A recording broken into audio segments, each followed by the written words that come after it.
What's up, guys? Robbie Crypto here, back at you again with another cryptocurrency video. And Bitcoin looks to have made a significant move yesterday, and it also shook up the entire market. Now, if you want to see what's next, stay tuned.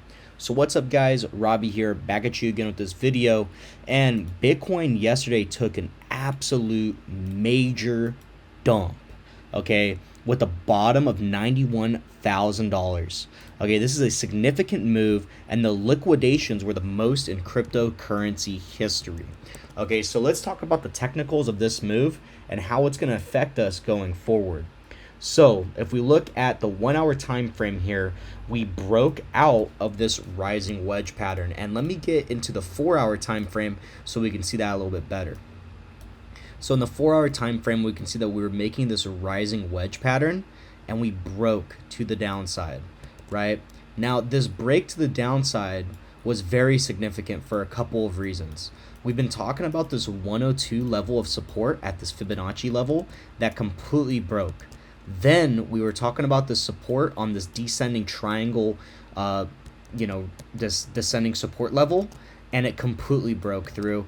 And we were finally able to go to this level of the descending triangle support right here, and barely we were able to stop. Now, what's next?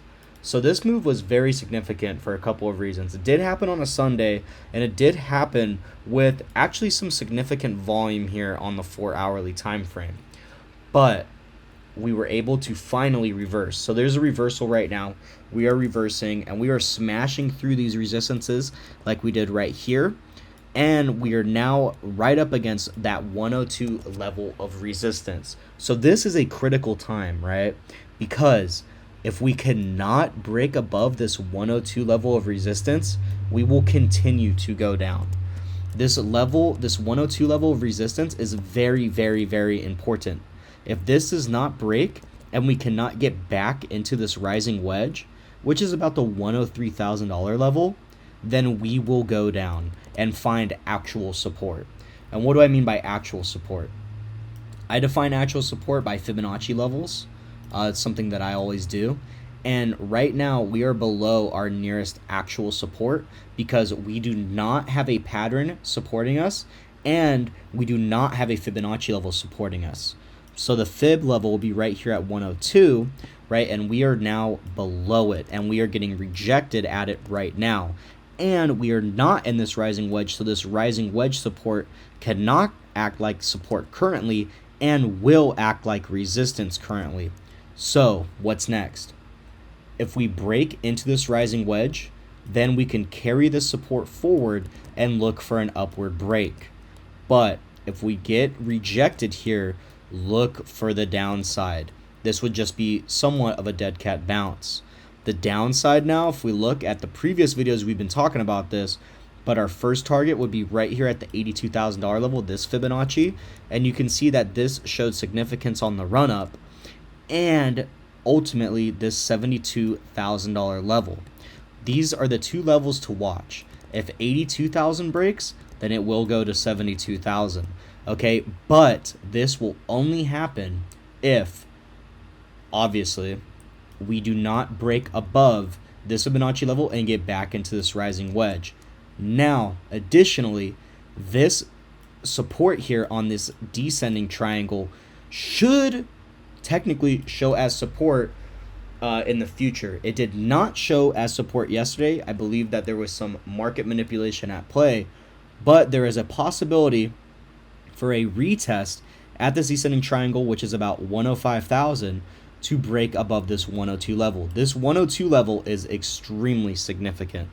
Okay, if this $95,000 level does not show as support, then it will ultimately go to this $91,000 level, and maybe this can bounce as support, but this is not a true support. This is a pattern support. And if this ends up failing, so if we go below, let's say, the $90,000 level, we will be going to 82. So memorize this. Below 90, right, we're going to 82. Below 82, we are going to 72. And it's going to be in that order, and it's going to be probably pretty fast. Now, let's look at the bright side of things. We are seeing a lot of buy volume right now, and we are going up rapidly. If we break above this 102 level and we go back into this rising wedge, we could then use this as support and we can look for a break to the upside. Okay, if we get a break to the upside, it'd be very bullish. Again, let's get the target for that. The break to the upside, it depends on the day we break out, but we can draw something pretty rough. The break to the upside of this pattern can be all the way up to $130,000, roughly 127, 130. That would be our bullish scenario. But please be staying tuned, because if we don't break this 102 level, then we will not see 130, and then we can talk more about a double top scenario. But yeah, guys, that's all that I got for today. Very significant update, I would say. Please check me out on Twitter. I do be posting some crypto updates. Like today we had an executive order calling for the creation of a sovereign wealth fund. What that means, we do not know yet, but Bitcoin could potentially be inside of that fund. And I do talk about some support areas, like I was calling out 18 hours ago how the $92,000 area looks like it's showing as strong support. And that was back when Bitcoin was at 93,000. We're at 102,000 right now, roughly a 10% gain from that point. So yeah, please follow my Twitter if you want to get more, I guess, inter-term updates, because I cannot be making a YouTube video super frequently, but I will try to make them as frequently as possible for you guys. So with that, thank you guys. Please like, comment, and subscribe, and I'll see you in the next one.